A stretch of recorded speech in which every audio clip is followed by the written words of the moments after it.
S, ನಿಮ್ಮ business loss ಅಲ್ಲಿ ಇದೆಯಾ, ಪ್ರಾಫಿಟ್ ಅಲ್ಲಿ ಇದೆಯಾ ಅಂತ ತಿಳ್ಕೋಬೇಕಾ? ಹಾಗಿದ್ರೆ ಈ ವಿಡಿಯೋ ನೋಡಿ. ಕಸ್ಟಮರ್ ಅಕ್ವಿಸಿಷನ್ ಕಾಸ್ಟ್ ಅಂದ್ರೆ ಏನು? ಮುಖ್ಯವಾಗಿ ನೀವು ಒಂದು 10,000 ರೂಪಾಯಿ ಒಂದು ಲೋಕಲ್ ಪ್ರಮೋಷನ್ಗೋ ಅಥವಾ ಆಡ್ಸ್ಗೋ ಅಥವಾ ಸೋಷಿಯಲ್ ಮೀಡಿಯಾ ಪ್ರಮೋಷನ್ ಏನೋ ಕೊಟ್ಟಿದ್ದೀರಾ ಅಂತ ಇಟ್ಕೊಳ್ಳಿ. ಆ ಒಂದು ಆಡ್ ನ ನೋಡಿ ಒಂದು 100 ಜನ ಬಂತು ಅಂದ್ರೆ ನೀವು ಅದನ್ನ ಡಿವೈಡೆಡ್ ಮಾಡ್ತು ಅಂತಂದ್ರೆ 10,000 rupees ಡಿವೈಡೆಡ್ ಬೈ 100 ಅಂದ್ರೆ 100 ಜನ ಬಂದ್ರು ಅಂದ್ರೆ 100 rupees ಪರ್ ಕಾಸ್ಟ್ ಆಗುತ್ತೆ ಅಂದ್ರೆ ಕಸ್ಟಮರ್ ಮೇಲೆ. ಆ ಕಸ್ಟಮರ್ 100 ರೂಪಾಯಿ ಅಂತ ಇಟ್ಕೊಳ್ಳೋಣ.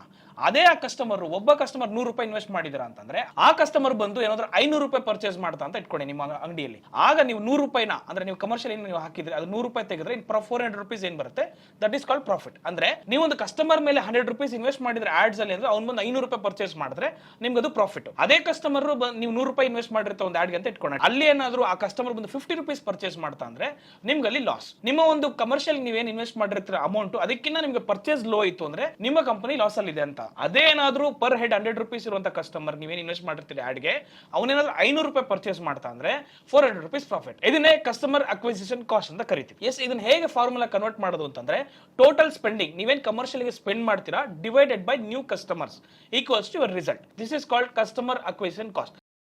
Boss Wala. Be the boss.